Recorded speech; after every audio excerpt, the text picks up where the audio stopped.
Hello, good evening everyone. My name is Graziella from Last.fm, and tonight we're going to make an interview with Tetine, which is a duo from Brazil. They do electronic music. So first of all, I'd like to thank on behalf of Last.fm for coming, and we hope we have a really good time tonight. So my first question is, please introduce yourselves. Who are you, where are you from, and how it all started?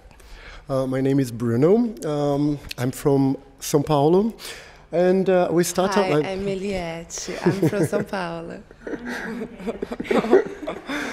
So yeah, we started our band back in 1995 in Brazil, in São Paulo. And what else? Yeah, we've been through a lot since then. And and we are releasing a new record now, so we are very happy. It's going to be called Let Your Ex Be Wise. Cool. And how did you meet each other and have the idea of doing Tetine?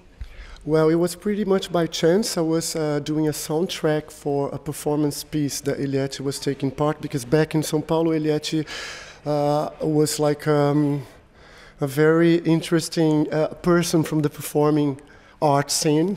And we've never met each other until I was doing this soundtrack for this piece. And then I had a piano and a drum machine, and Eliette was doing a lot of spoken word pieces and stuff. And we started like by improvising, and we got on so well, literally, that we decided maybe we should start a band and see if something can come out of it. Yeah, basically, and that was how Tetine was born. So we made this piece called Alexander's Grave, which was pretty much like a very... that was back in '95. Back in '95, like we started it was more like a one-off thing, as a performance piece that became an album, and then we just decided, why not to be continue and to be a band, to be like a band, whatever.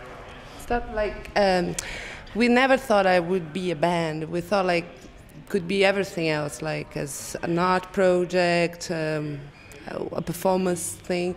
But then we record this album, and then we thought, oh, maybe we are kind of a band, and then we developed since then, and here we are.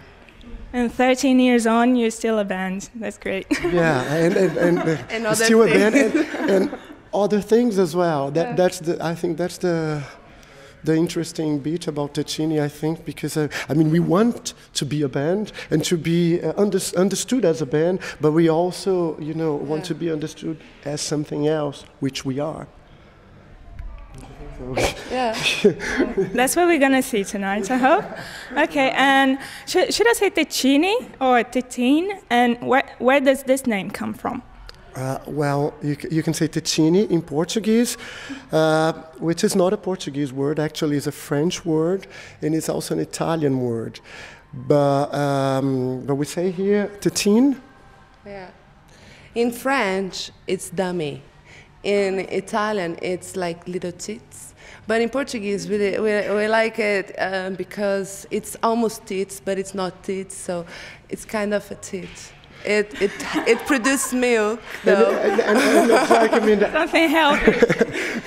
It's like, there's the sound of the word as well, Tetine. It doesn't mean anything in Portuguese, but it's close to tetas, or it's close to teta, and so it's like a tetine. It's like a small teat, or it's like a I don't know, but sounds okay for us. And also, we thought it was a very organic kind of name when we started, because our stuff, our work, had a lot to do with our bodies and with body performance, and it was very physical, the whole thing. So we thought that maybe Tetine was a good name to represent it. Cool. Yeah, you have the words playing between, but that's really interesting as well. What about the music influences? Like, looking back on the previous albums, like Man in Uniform, you have very strong electronic influences, and then other albums, they have very strong baile funk references as well.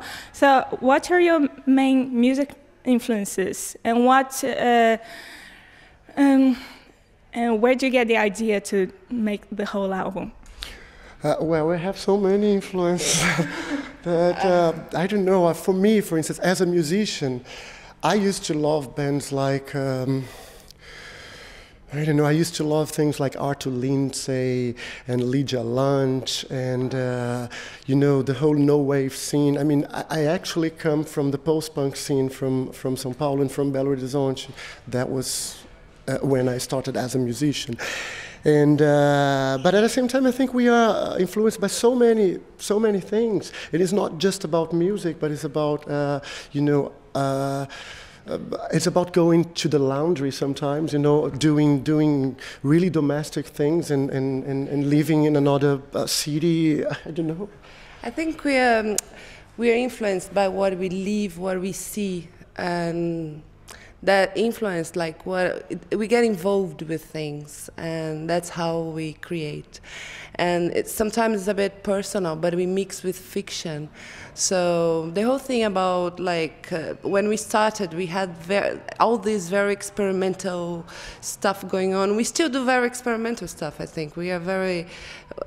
I don't think we are doing pop music, but I think we are doing pop music in a way. People just don't perceive it, but you know. They will.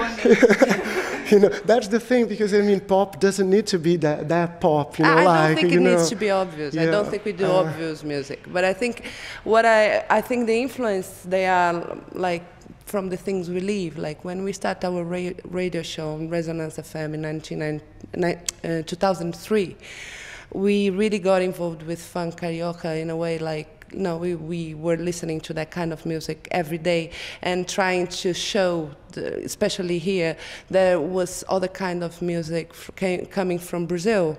And that's why we got so involved, and we end up releasing a compilation, and that influenced us. But we didn't want to copy funk carioca. We just we got influenced by this, and the same with some artists that I really love, like Laurie Anderson, PJ Harvey, and you know Nina Hagen. I think that's how we create.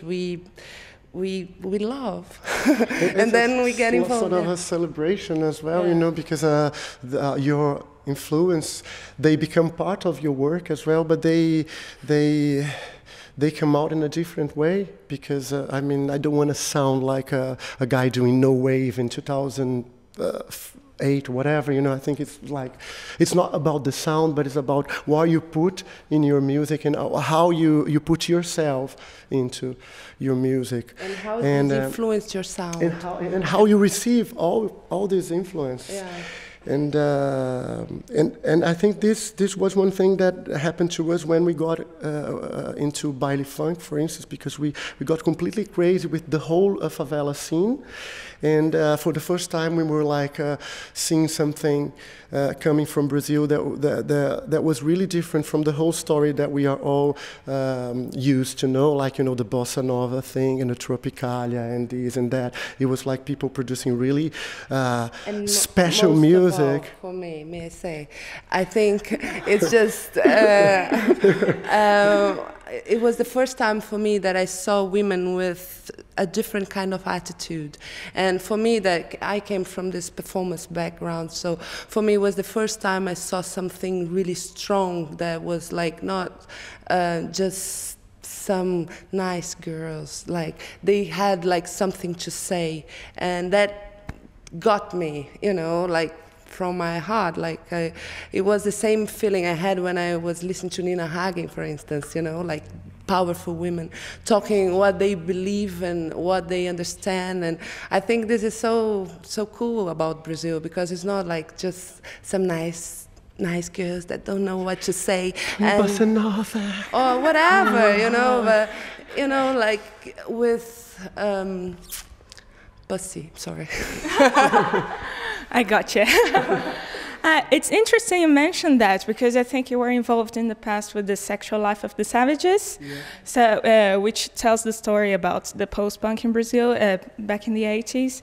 So how it is to show the world the obscure side of the Brazilian music? How do you think it is perceived, especially here in the UK? Yeah, well, I think in the case of the Sexual Life of the Savage, I think the album was like a surprise to everybody. I mean, because this was music that was being produced in Brazil for such a long time, and most of the projects that most of the bands that are in that record, I mean, they are not in activity anymore, and they were completely overlooked from Brazil's pop history in a way, because they were just an underground thing that happened in São Paulo, and I don't know. I have a special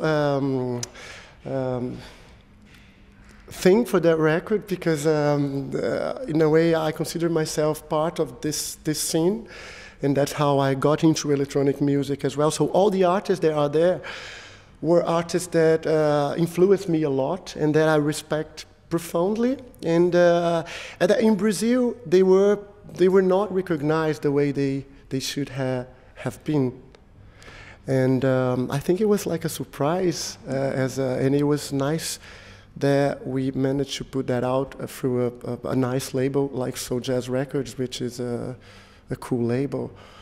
So for us, it was like a... Because it's your label too.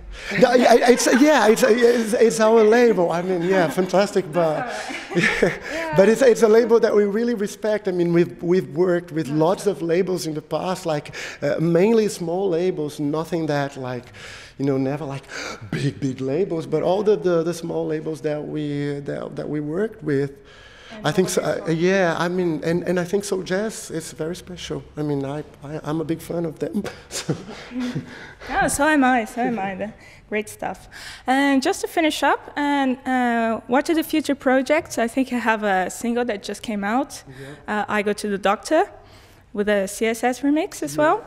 And so what are the future plans? Do you have a world tour coming up? Well, we hopefully we're going to have a world tour. So if you were listening to this show, invite us for a world tour for the world, because I mean, we are ready. We are ready. I think we are ready now.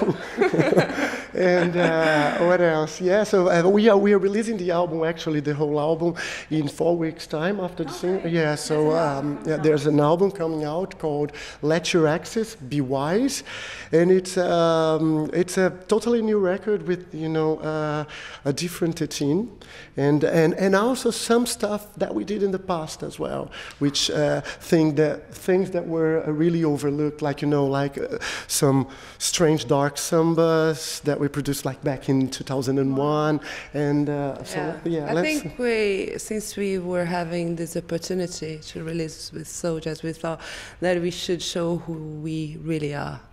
So not show just one aspect, or no, they are baile funk, or call me Tetine. Excellent, great stuff. So we're looking forward to it. Yeah, me too. So that's it for now, and thanks for coming. Thank you. Bye.